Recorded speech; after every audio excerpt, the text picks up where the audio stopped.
Hand over the keys to your mother's cottage by Friday, Claire. We've already booked the caterers for our golden anniversary, and it's only right that family helps family. The text from my mother-in-law, Eleanor, blinked on my phone screen at exactly 6 a.m. There was no greeting, no inquiry about how I was holding up, and certainly no acknowledgement that my mother had passed away just 3 weeks prior. To Eleanor and the rest of my husband's family, my grief was merely an inconvenient delay in their scheduling. They looked at my mother's beautifully preserved, 4-bedroom lakeside property, and saw a free venue for their grand celebration. But what Eleanor didn't know was that I wasn't the naive, submissive girl my husband had married 8 years ago. As a senior forensic auditor, my entire career was built on tracing hidden assets, uncovering deception, and reading between the lines of financial documents. I knew exactly what my mother-in-law was doing, and more importantly, I knew the secrets her family was desperately trying to hide from me. I set my coffee cup down, my hands perfectly steady, and decided it was time to look into where my husband's family had really been spending their money over the last decade. My name is Claire, and at 36, I pride myself on my emotional maturity and financial independence. I have spent the last 12 years climbing the corporate ladder, eventually becoming a partner at a prestigious financial forensics firm. My husband, David, is a high school history teacher. When we met, I fell for his gentle demeanor and seemingly grounded values. We agreed early on to keep our finances completely separate, a decision I insisted upon because of my professional background.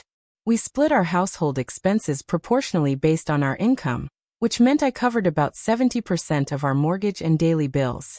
David always seemed grateful for this arrangement, often calling me his rock. However, his family was a completely different story. His parents, Eleanor and Arthur, lived far beyond their means in a wealthy suburb, constantly maintaining the illusion of old money. His younger sister, Vanessa, was 32, unemployed, and lived in a luxury apartment funded entirely by her parents.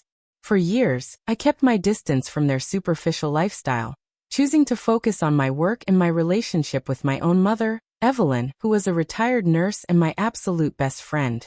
My mother, Evelyn, was a woman of quiet dignity. When my father passed away when I was 10, she raised me on a nurse's salary, teaching me the value of every dollar and the importance of self-reliance. She invested her modest savings wisely and late in life, purchased a small, beautiful cottage by the lake where she spent her retirement gardening and reading. It was her sanctuary, and by extension mine. Whenever the pressure of my job or the subtle, passive-aggressive remarks from David's family became too much to bear, I would drive down to the cottage. My mother would make tea, and we would sit on the porch in comfortable silence. David rarely accompanied me.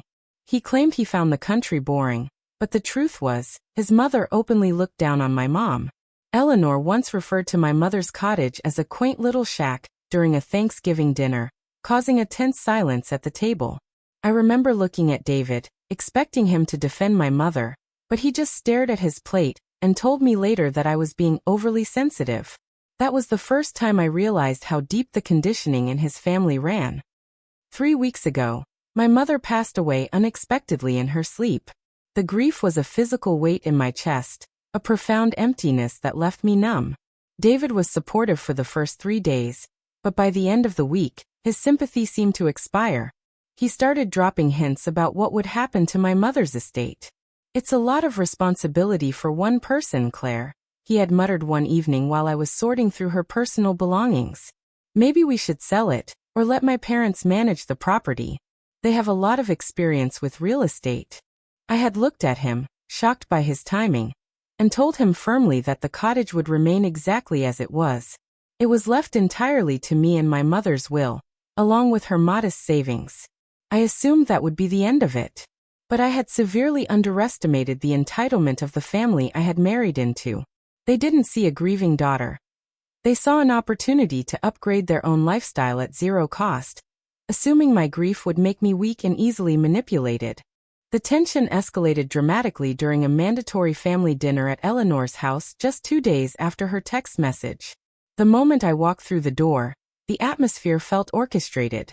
Vanessa was smirking, and Arthur was pouring expensive wine that I knew they couldn't afford. As soon as dinner was served, Eleanor cleared her throat and adjusted her pearls. Claire, dear, we need to finalize the arrangements for the anniversary party, she began, her tone dripping with artificial sweetness. Since your mother's cottage is sitting empty, it only makes sense for us to host the 50-guest gala there. We've already contacted a tent rental company for the lawn. I put my fork down, looking around the table. David refused to make eye contact with me. Eleanor, I already told David that the cottage is not open for events right now, I said calmly. I am still grieving, and the house holds deeply personal memories. I am not ready to have dozens of strangers partying on the property. Eleanor's expression instantly hardened, the mask of sweetness slipping away to reveal her cold resentment. Don't be selfish, Claire, Vanessa chimed in, tossing her hair.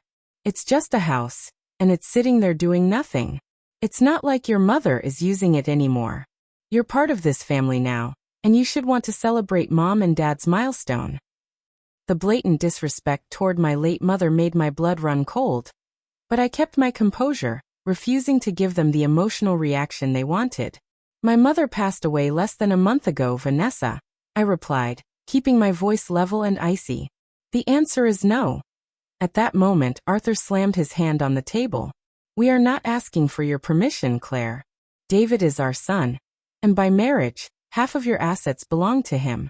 We have already paid a non-refundable deposit to the caterers based on using that location. If you refuse, you are costing this family thousands of dollars. I looked at David, waiting for him to speak. Finally, he looked up and said, Claire, just let them use it. It's just for one weekend. Why do you have to make everything so difficult?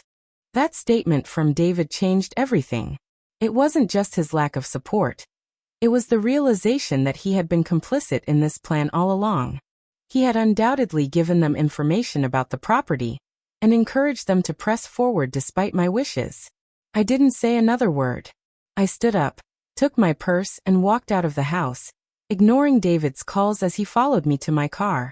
That night, I slept in our guest room and locked the door. The next morning, while David was at school, I went into our home office. As a forensic auditor, I knew that sudden financial desperation always leaves a paper trail. Eleanor and Arthur's insistence on using a free venue, combined with their expensive lifestyle, pointed to a deeper issue. I decided to run a comprehensive asset check and financial background search on Arthur, Eleanor, and Vanessa. What I discovered within 3 hours of digging through public records, corporate filings, and credit registries left me completely breathless. The prestigious, wealthy in-laws who looked down on my nurse mother were living a massive, fragile lie. The records showed that Arthur's boutique consulting firm had gone bankrupt 2 years ago, a fact they had hidden from everyone. They were currently drowning in over $200,000 of high-interest credit card debt, and their luxury home was in the secondary stages of foreclosure. But the most shocking discovery came when I looked into Vanessa's finances. Her luxury apartment wasn't being paid for by her parents at all. The bank statements from a joint account David and I used strictly for emergency household repairs showed a series of massive, unauthorized monthly withdrawals over the past 18 months, totaling $64,000. David had been secretly draining our joint funds to pay his sister's rent and fund his parents' lifestyle, hiding the statements by changing the account's delivery preference to his school email address. He had stolen from our shared future to maintain his family's illusion of wealth. And now they were targeting my mother's estate, because they were completely out of money. Arthur looked as if he had aged 10 years in a single moment. Claire, please, we are family. We can settle this privately, he pleaded, his voice stripped of all its former arrogance. Family doesn't steal, Arthur, I said, looking directly at David, who couldn't even look me in the eye. David, you withdrew $64,000 from our emergency fund without my consent. That is legally considered marital fraud and grand theft. I have already contacted a divorce attorney, and these folders have been copied to my legal counsel. If any member of this family sets foot on my mother's property, or contacts me again, I will file formal criminal charges and hand these documents over to the authorities immediately. Eleanor began to cry, the illusion of her perfect upper-class life completely shattered on her own coffee table. I stood up, picking up my purse, feeling an incredible weight lifting off my shoulders. For the first time since my mother passed away, I felt a deep sense of peace. When I arrived at Eleanor and Arthur's house, the atmosphere was triumphant. Eleanor had a bottle of champagne on ice, and Vanessa looked at me with a smug, victorious grin. David was already there, sitting on the sofa, looking relieved. "I knew you'd come around, Claire," Eleanor said, holding out her hand for the keys. "Family always comes first, after all. Now give us the keys so the event coordinators can go down there tomorrow morning." Instead of reaching into my purse for keys, I pulled out 4 identical, thick manila folders and placed them deliberately on the coffee table. The heavy thud of the paper seemed to echo in the quiet room. "I don't have the keys for you, Eleanor," I said, sitting down in an armchair opposite them. "But I do have the financial statements you requested." Arthur frowned, looking at the folders. "What is this?